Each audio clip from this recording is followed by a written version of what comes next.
Know how to think, and with our minds we can rationalize anything, we can make anything happen. People work in their self-interest, but we all know that you don't work in your self-interest all the time, because when emotion comes into it, the wiring changes in the way it functions.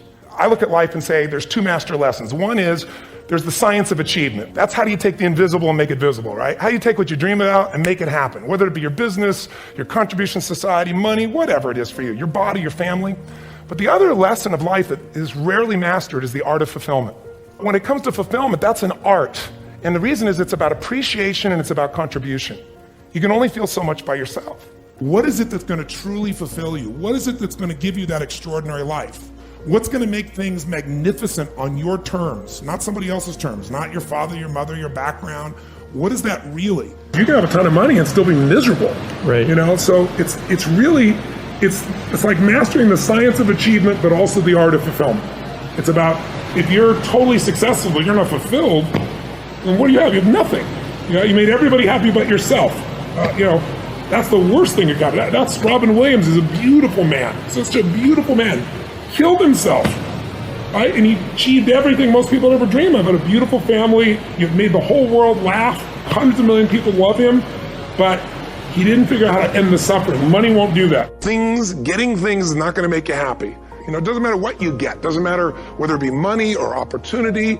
All those things might excite you for the moment. You know, even a relationship, as magnificent it may be, might be exciting for a while.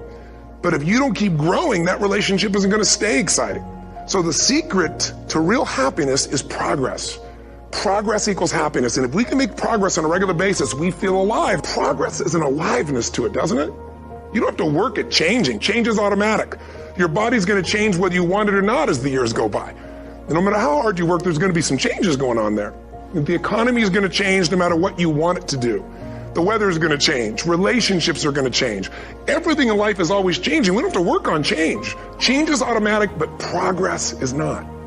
So if you want to make real progress, then you really got to look at your life in a different way. You got to say, I got to take control of this process and not just hope it's going to work out like people do who make a resolution. I believe in energy. I believe in inspiration, because inspired, in spirit, the opposite of that is kind of dead. I believe in being inspired, but I'm a strategist. You know, if you're inspired and you run east looking for a sunset, I don't give a damn how enthusiastic you are, how positive you are.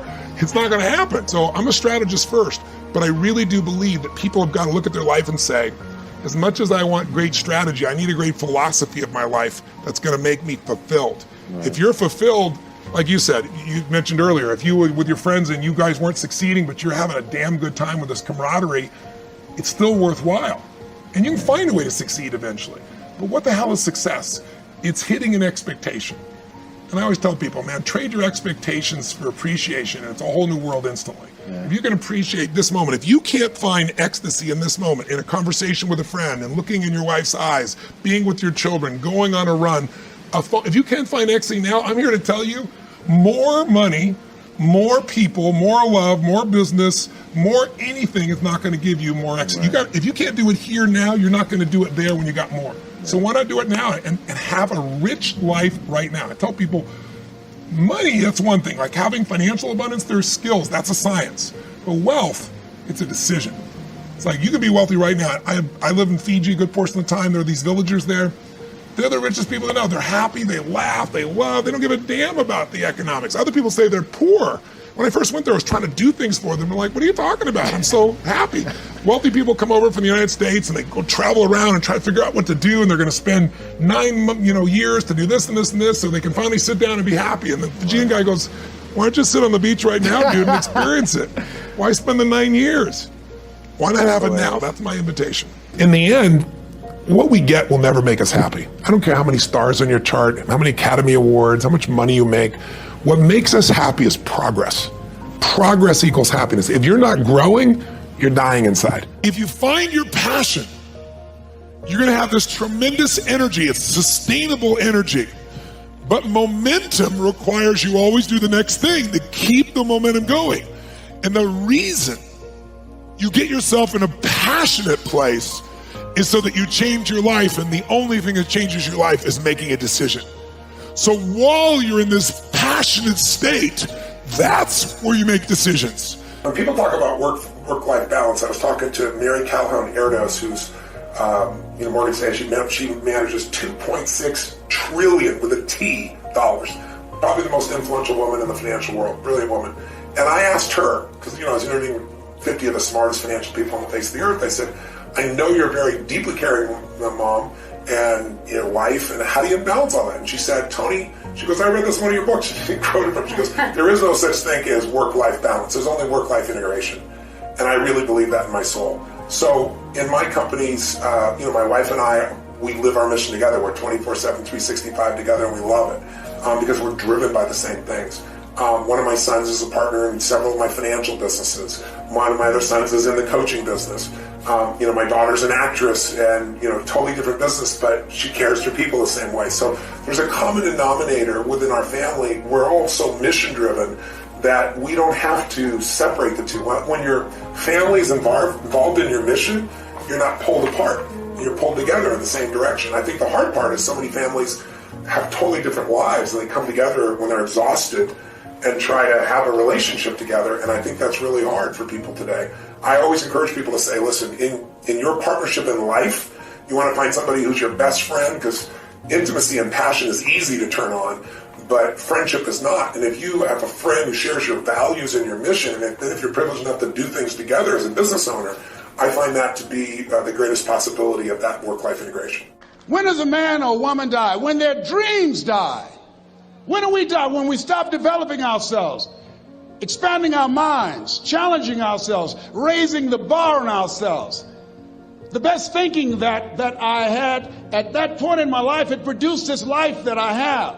I need some help. I'm where Einstein was. He said the thinking that has brought me this far has created some problems that this thinking can't solve. I applaud you for investing in yourself, for coming here, flying thousands of miles, investing money in yourself. I can tell you, based upon my own experience, you have something special. You have greatness within you. What you're doing is different. You represent only 2% of the planet. One great American said, I choose not to be a common man. It's my right to be uncommon if I can. I seek opportunity, not security. I do not wish to be a kept citizen, humbled and dulled by having the state look after me. I want to take the calculated risk, to dream and to build, to fail and to succeed. I refuse to live from hand to mouth. I prefer the challenges of life to the guaranteed existence, the thrill of fulfillment to the still calm of utopia. I will never cower before the master, nor bend to any threat. It's my heritage to stand erect, proud and unafraid, to face the world boldly and say, this I have done. That's what it means to be a part of peak potentials. Your unquenching desire, an uncommon desire to manifest your greatness. Have a mind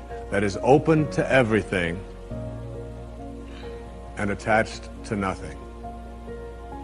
One of the central principles of my life is that no one knows enough to be a pessimist about anything. And that each and every one of us, when we close our mind to what is possible for us or what is possible for humanity, closes off the genius that resides and lives in each and every one of us. Having an open mind doesn't necessarily mean finding fault with all of the things that you've been taught by others. It means opening yourself up to the potentiality and the possibility that anything and everything is possible. So having a mind that is open to everything and attached to nothing really means finding within ourselves the ability to get rid of a trait that I find so common in the contemporary world. Do you know that most people that I meet spend their lives looking for occasions to be offended? They actually are out there hoping that they can find some reason to be offended. And there's no shortage of reasons. They're out there everywhere. The way this person dressed, what this person said, they turn on their TV, they hear the news, they're offended by this, someone used language that they didn't like, someone doesn't share the same customs that you, and people all day long. In fact, if you keep track tomorrow, you will find probably 100 reasons that you can go around being offended. But a mind that is open to everything and attached to nothing is a mind that says, I'm never looking for anything to be offended by. And that whatever anybody else out there has to say, my response to that is, that's an interesting point of view. I've never considered